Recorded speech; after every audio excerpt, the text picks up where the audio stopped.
baga kara YouTube channel Oro app dhuftanis nin jedha. Har'a barnoota ajaa'ibsiisaa fi dinqisiisaa kan tahan qabadhee isiniif dhiyaadhee jira jechuudha. Sunis maalidha yoo kan jettan taate akkamitti akka viidiyoo YouTuberaa fi akkasumas suuraa Instagram irraa aappii tokkocha bichaadhaanii audio fi viidiyoo akkasumas suuraa Instagram irraa akkamitti akka buufachuu dandeettan isinitti mul'isaa na duuka turaa isiniin jedha. Har'aa fi aappiin qabadhee isiniif dhufe. Aappiin sunis kan inni argamu Google Chrome keessa jechuudha. Google Chrome keessa seentanii maqaa isaa SnapTube jettanii barreessitan. SnapTube. Okay.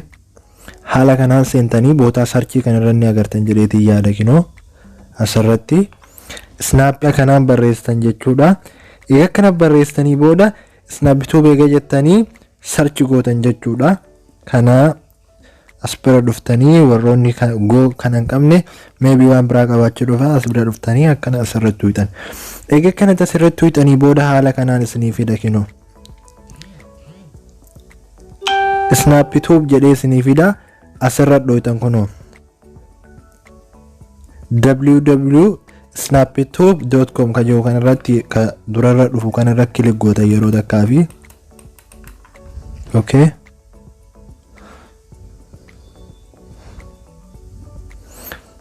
Egaa kanatti irra kilik gootanii bootaa diimtuu tana download tajettu tana irratti ni argaa. Nama garii ammoo arabiidhaan isiniif dhufuu danda'a yoo Google keessan afaan arabiirra jiraate jechuudha. Asirra kilik gootan yeroo takkaaf kinoo haala agartan kanaan download ta'a jechuudha. Egaa kanatti ni download ta'ee restart download gootan amma as biratti dhuftanii download isa jedhu kana akkana gootan.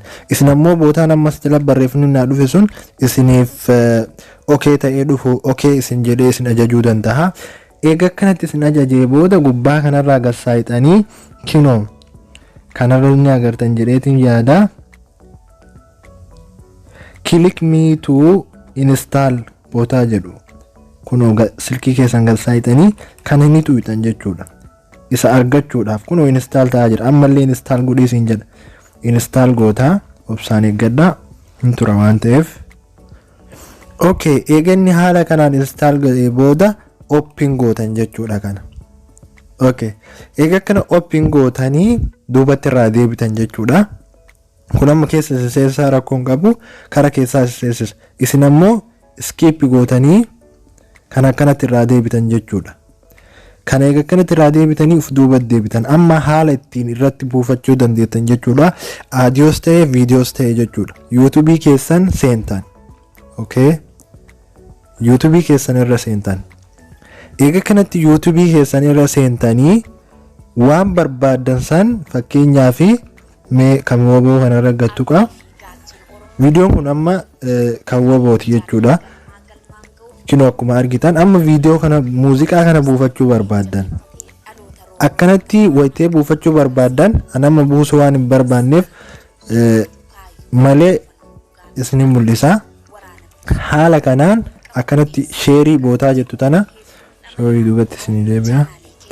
Kinoo sirriitti agartanii viidiyoo eega kana gabbantanii sheerii tana irratti tuutan. Sheerii tana irratti tuutanii download with SnapTube jedha.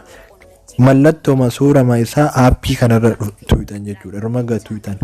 Homatak kunoo YouTube keessaallee isiniin fageessu muuziqaa audio yoo barbaadde kan duraa kanarra buufatta suuraadhaan jira kunoo mallattoo audiotu jira.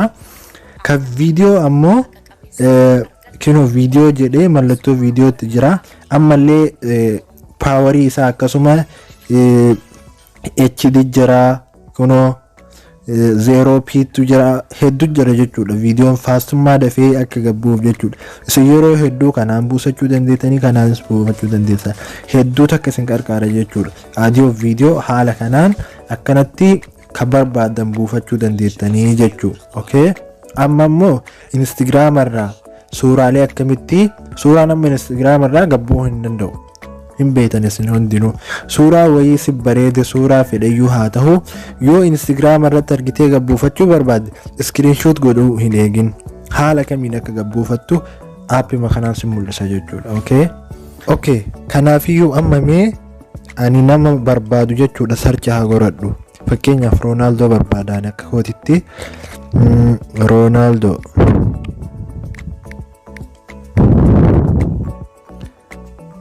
waan jechuudha. Nama kamiyyuu haa ta'u nama barbaadan nama feemasii tahee nama maqaa isaa beektan mee fakkeenyaaf suuraa isaa kanatti tolu kan buufadha.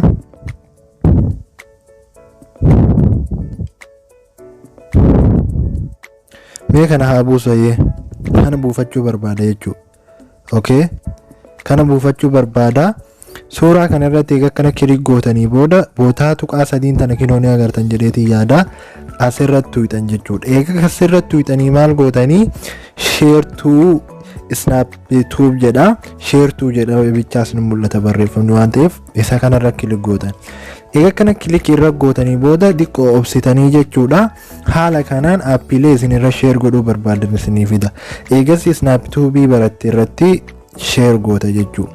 Egaa kana share gootee akkana barbaadee keessa gasseenaa jechuudha. Egaa kana keessa gasseenee download ka jedhu kana tuuta. Ammallee deebitee start download ka jedhu kana tuuta.